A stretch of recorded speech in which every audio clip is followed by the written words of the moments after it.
Exactly right, okay? So, Gratisar, you better have a charter convention in order to bring this mayor into compliance with the law.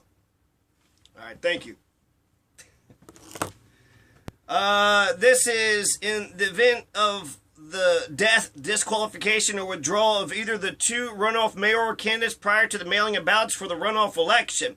So if something happens before the mailing of the ballots, if somebody dies after the mailing of the ballots, we have to let it go through. Okay, so after the mailing of the ballots, if somebody is disqualified or if somebody withdraws, if somebody quits, if something happens, death happens, well, if it's after the passing of the mailing of ballots, then we must keep them on the ballot. If it happens before the mailing of the ballots, so when exactly is the date of the mailing of the ballots? I don't know. Who knows? Nobody is it. Did we give the soldiers 45 days or not? Did we give them 45 days? I don't know. This is ordinance number 9302. These are the runoff election rules, okay? So this is the Kyrgyzstan cutoff. The Kyrgyzstan cutthroat election carries on, right? So we're having a 2-round system.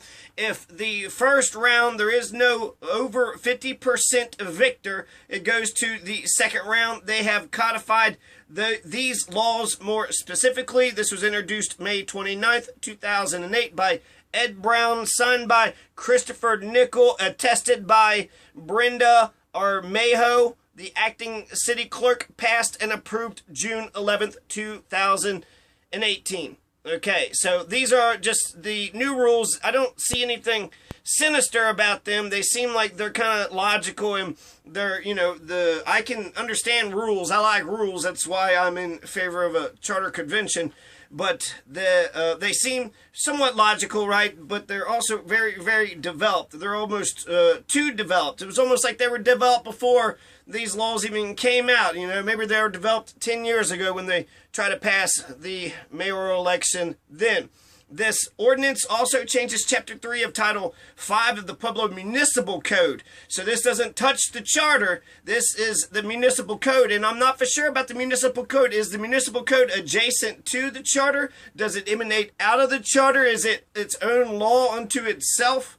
So for whatever reason, they added this chapter to the Chapter 3 of Title 5 of the Pueblo Municipal Code. And the other two chapters, this is under Title 5 is elections.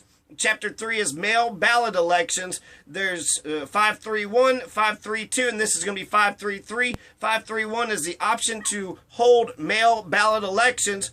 Then the section 532 is to mail ballot election procedures. So this is all about mail ballot elections, mail ballot election procedures, and then also, by the way, the mayoral election. So it's a very specific election. It doesn't really go with the entire flavor or, what the laws in section 531 is talking about. But they got to throw these laws somewhere, right? So let's just tuck it into the municipal code somewhere where we'll be able to enforce it, but nobody else will be able to. I'm actually happy to have found where the municipal code was. For the longest time, it was not clear where it was, library.municode.com.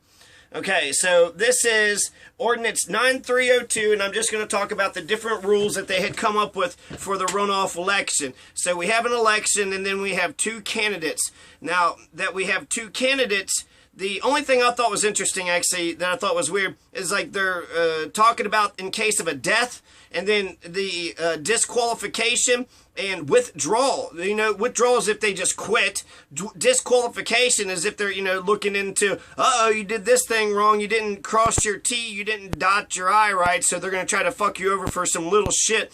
Death makes sense. If something major like a death happens, first of all, it was a murder. I feel like they kind of skipped right over that. In case of a death, if it's murder, you should look into it, and then that should disqualify the person if it's associated with the number 3 candidate, because that's what I see could be a problem. So you have the number 1 candidate, right? They win.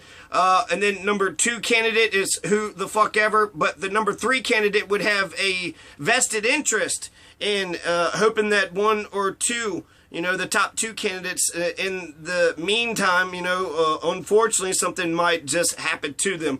So I don't know if this is, if people are, I don't know. Let's assume, give them the benefit of the doubt, just in case this bullshit happens. It just seems death is so much stronger than disqualification or withdrawal. If they just quit, right? We have all these laws. If they just quit, if they just are disqualified. So the Gradisars tried to disqualify people just because they didn't file their paperwork. Oh, you didn't have the affidavit signed to the thing on top of the cover sheet. You didn't have a cover sheet. Yeah. So therefore you get no justice, right? You didn't have a cover sheet, so you get no justice. So that's what's going to happen. So, let's just say Lori Winter is the #1 candidate, and then let's say that Janet Wilson is the #2 candidate. If something happens to either one of them, and then let's just say Jackie Massey is the #3 candidate. Well, you would, I would look into Jackie to see what the hell just happened. But more importantly, what happens if, there's disqualification and withdrawal, if Lori Winter or Janet Wilson, if they are the top 2 vote getters, if they drop out, then it would go to Jackie Massey. It would go to the top, it would go to the #3. And they only specifically say #3. They don't say what happens if #3 dies, so it doesn't go to #4, it doesn't go to #5. They've only codified it to go for #3. So that actually makes #3 a possible player if some freak accident actually happens. So it's almost like they're, trying to pull this and trying to make this into a bigger runoff election, as if like, what, just voting for the top 2 ain't good enough? Maybe we should have voted for the top 10. Maybe that's what we should have done. Instant runoff voting. Maybe that's what we should have done. Nah, who gives a shit? So anyways, the rules, let's see, 7 p.m. is when the end of the mayoral runoff election day. That's when they're going to tabulate the thing. A majority is greater than 50%. In the event of a tie vote in the runoff election, the outcome of the election shall be determined by lot at a time and date designated by the city clerk. So they mention this thing, a tie, several times. If there's a top 2 candidates, then there's a tie, whether it's the #1 or the #2 candidate. They want to break those ties too. And so by lot, this is an interesting phrase, but essentially it just means by chance. So you pull a name out of a hat, or you draw straws, or you flip a coin by lot. So just by chance, by destiny. So there's just to read a common definition, there's, let's see, throw your lot.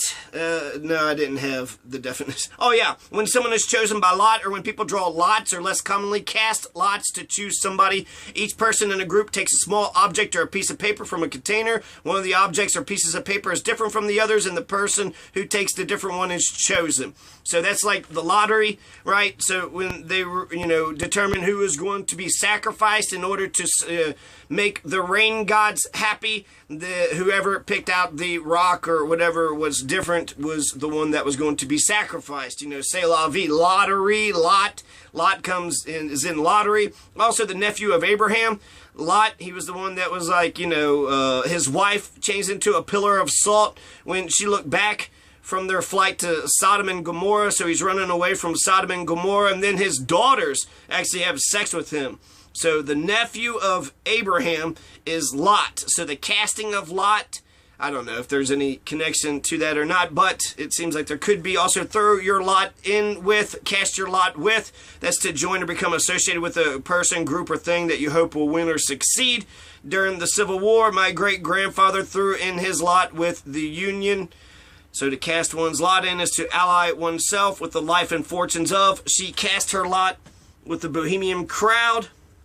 Draw, cast lots to settle a question by the use of lots. Okay, so the different ways to do it, it's all going to be determined by the city clerk and the time and date, and the city clerk gets to determine exactly how these candidates get to break a tie. I think one-on-one basketball is probably the best way, but it could be any which way the city clerk wants to. You can pull from the hat, pull a name from the hat, pull a rock from a bucket, flip a coin, draw straws.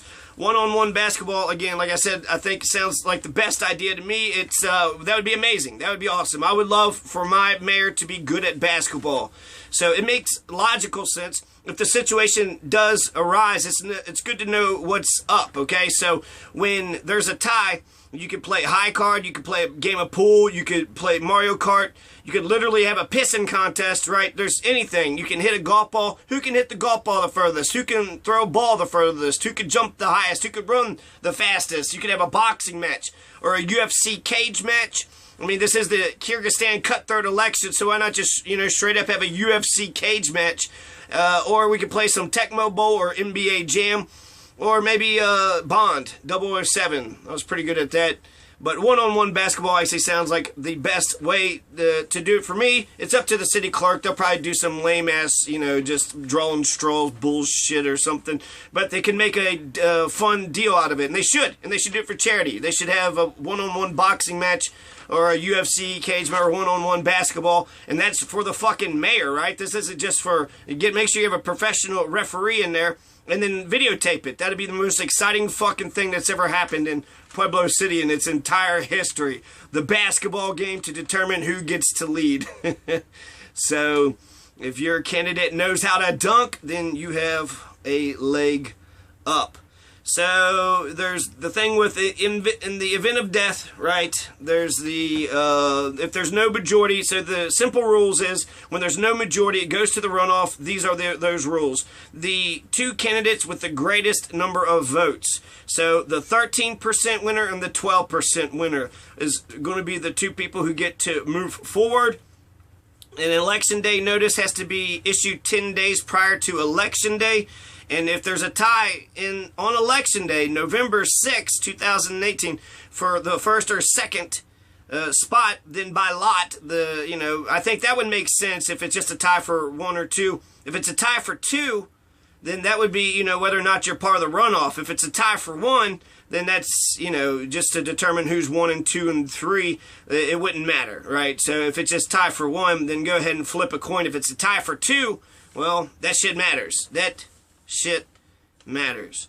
So you would have to, I don't like the idea of just the random thing of flipping a coin. You got to have some sort of, maybe a Trivial Pursuit game, maybe some logical sort of, how about the, who can name the first mayor of Pueblo? If you can, how about some kind of trivia, some kind of Pueblo trivia? I don't know, that seems like that could be easily corruptible. So, yeah, by lot. They said this specifically, it's by lot, which just means by, random chance, or by however, right? By lot. However the city manager thinks they should do it. You could take a piece of paper or a small rock, and then I think that's basically it. 7 p.m. is when they tabulate it. There is only a mayoral runoff and nothing but a runoff. No initiatives or referendums are allowed. If there is a death and number 3 becomes number 2, a public notice has to be issued. So the reason that I think that corruption could seep into this actually happened in Haiti. There's top 3 winners. But the United States government, Hillary Clinton specifically, didn't like the number 2 winner. I think it was Jean Moise. And they disqualified him. And then they lifted Martelli up from the 3rd spot. And then the presidential election, Martelli ended up winning. But how the fuck did Jean Moise, get thrown off to the side? And Martelli, because he was number 3, popped up to number 2 because of corruption. He ended up winning the whole damn thing. And so talk about a non-majority back supported winner. That's the reason why City Council of Pueblo City, the reason why Pueblo City Council had decided to go with the Kyrgyzstan Cutthroat election instead of the fair and honest instant runoff ranked choice preferential voting mechanism was for whatever, I guess, to increase the vindictiveness and to make sure that the political culture is very sour and poisonous, and to ensure that, I don't know, we can expect the worst, hope for the best. So, this is, again, part of the municipal code. I don't know if this is supplemental to the charter or adjacent to, above it, or just a whole nother, set of rules. And I think that's about it. So let's read the top of this, see if I could get anything real fast. The mayoral runoff election shall be conducted as a mail ballot, except Electors eligible to vote in the runoff election shall be those eligible to vote under state law. That's not, why'd you say except? That doesn't make sense. The ballot shall only consist of the 2 mayoral candidates receiving the greatest number of votes in the municipal election. No other issues or questions shall be referred to the mayoral runoff election. Ballot publication of an election notice shall be on or before the 10th day before the election, and then in the event of a tie. So that's it. I have gone through the mayoral runoff elections pretty clearly. I can review the quick things, right? So 10 days before the election, you need a publication. If you change number 2 to number 3, you need a publication. You can only do it after the mail ballots go out. Once the mail ballots go out, then that's it, right? That's printed in stone. Then it's up to just those 2 people. If they happen to die, then we're going to have, you know, the dead person is going to be our mayor, and then we'll just have to try to figure something out from there.